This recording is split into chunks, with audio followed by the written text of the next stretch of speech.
A Chandler woman is headed to prison after being sentenced to 3.5 years for fraud in a high-profile animal cruelty case. April McLaughlin's fate was decided by a judge today. Yeah, she was handling special needs dogs, and the people who are associated with these dogs are very disappointed with the sentence today. Fox 10 investigator Justin Lum has covered this case since the beginning. He joins us live. John, Ellen, some of these dog rescuers impacted, they traveled from out of state to witness justice today, but they feel April McLaughlin wasn't punished enough for her crimes. The judge citing her lack of a criminal record and brought up mental illness. Victims are still traumatized by what they call the House of Horrors. Had I have known the truth that she actually lived in a 900 square foot home with 60 dogs, I believe the total number was 63, if I'm not mistaken, Arizona Humane Society was 63 dogs in a 900 square foot home. Had I known that she was hoarding these animals and mistreating them and neglecting them, I would have never sent those dogs, ever. Rebecca Chavez is with Yaqui Animal Rescue in Texas, one of several groups that fell for April McLaughlin's organization that was supposed to help special needs dogs.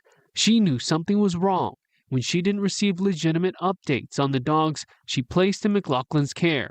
She went to authorities. In September of 2023, Chandler PD discovered 55 dogs living in their own filth and 5 dead dogs in a freezer at McLaughlin's home.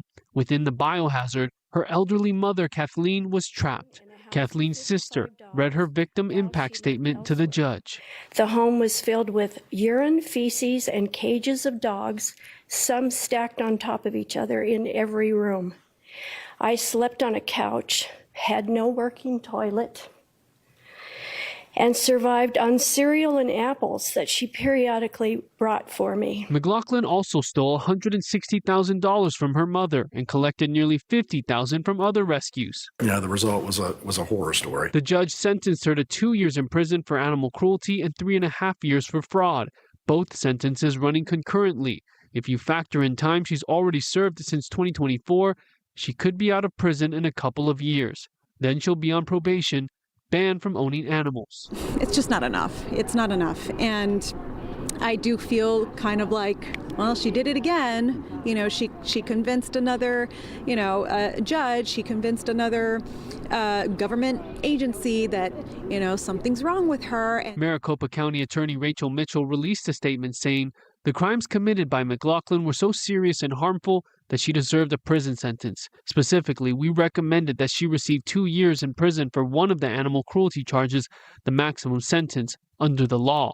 Meanwhile, Chandler police and staff from the Arizona Humane Society remember the scene. We lost 5 dogs in the first couple of days, and it was heart-wrenching. The smell was so awful, and the dogs, you could hear them from a mile away, like just screaming for help. Like, I still don't understand how it went on for so long. McLaughlin declined to speak on her own behalf before the judge handed down the sentence as she heads to prison. I wanted her to admit out loud what she did. I wanted her to admit what she was. And I think the fact that she couldn't do that just confirms what we already know, that she does not feel bad. And the city of Chandler will dismiss its case against McLaughlin following this prison sentence. There were more than 80 misdemeanors, including 77 counts of animal cruelty.